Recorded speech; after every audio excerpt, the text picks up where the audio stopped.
The Doctor, lovely to see you. How are you? It's wonderful to be here. Yeah, I'm very good for a man of my incredible age and such. I was saying to you before, I've got a new knee. Yes. And I'm having another one in September. So this is a great gig because it's the first gig for one of my knees in Scotland and the last gig for the other.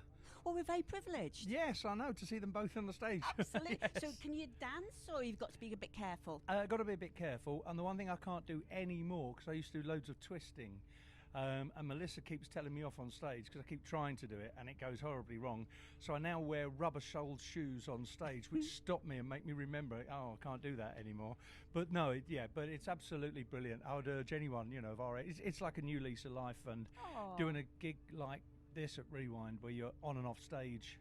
Yeah, because for anybody who doesn't know, the Doc is doing the comparing today. You're always very good at that. Do you practice what you're going to say in between? Do you have a little think, or is it just whatever comes out? It's terrifying because, okay, the first intros are great because I've got Jamie DJing and he's a great DJ and he works with me really well and we get on really well. So I do my spiel and then I say now over to Jamie and he plays the music and it works really well. There are other festivals where it's not like that, and they say, as is later on with Rewind, for example, they say, right, you got 3 minutes. So you go on, and they're getting ready in 3 minutes, and then you turn around and you realise they're all staring at a plug, and then looking at each other, and then looking at the plug, and you think, it's not going to be 3 minutes, is it? And sometimes, the longest I've been on stage is just for 15 minutes when it's meant to be 3 minutes. So I put loads of scribbles down. And things to think about that you can say. I do have loads of lunacy in my head because it's more like therapy than comparing. We've noticed. Yeah. So, but you feel them emptying and you keep looking and you keep panicking. You're thinking, they're still doing it. I've got nothing left to say. You can always sing, I guess. You could always sing. I have done. In fact, here's another story for you. I keep saying, and it's true, and people will believe me one day, I've never sang in the rain at a festival ever, right? And last weekend in Ireland, there were I was going to do Spirit, but there was a thunderstorm, so we had to stop it. It was raining. They were that desperate to stop the rain that the BF were doing Freedom by George Michael. They had me singing Freedom, right?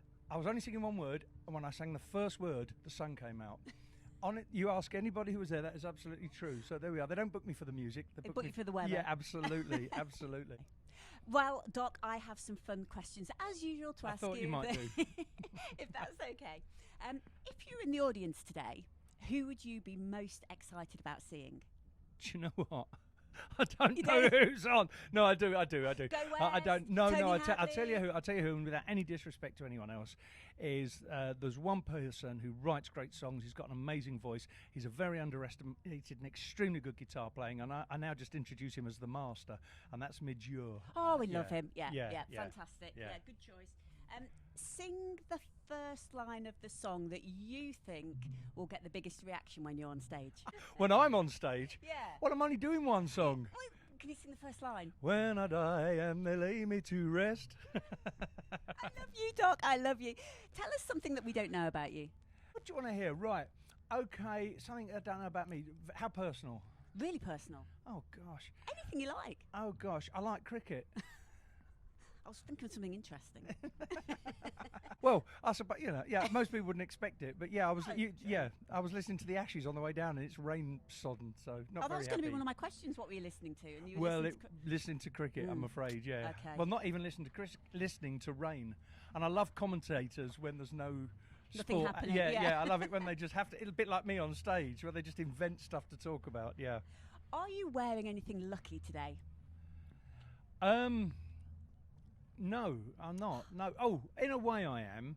My shoes that I wore in Ireland, they were new, and they're lovely and black, and they were. And I don't know why I wore suede shoes in Ireland, but I've got a new pair, and I thought, well, Ireland went okay, so I'm going to wear these for Rewind. So I've never done that before. So weird that you asked me that question. Lucky shoes. Days that I'm actually wearing lucky shoes. Yeah. I hope they bring the sun out as well. They have done. Yeah. What's a great question to ask you? What is a great question to ask me? Do you know, I have not really woken up. I'm not on stage till 2 o'clock, and you're taxing me brain. Great question to ask me is, where do I come from, and how's my hometown team going to do in the Premiership this year? Where do you come from, and how's your hometown going to do in the Premiership this Liverpool, year? And we're going to win it. No, Arsenal's going to win. What's the last thing you do before you go on stage? Am I allowed to say? Well, yeah, I guess it depends what it is. Right. Okay. There've been a few photos of me on stage recently where the trouser department has looked a little bit inappropriate. So the last thing I do is I find a quiet corner somewhere and I make sure everything's in the right place. You did ask. You did ask. Doc, we love you. It's great to have you here at Rewind again. Lovely chatting. Thanks a million. Thank you. Thank you, everybody. And for those who are traumatised, sorry.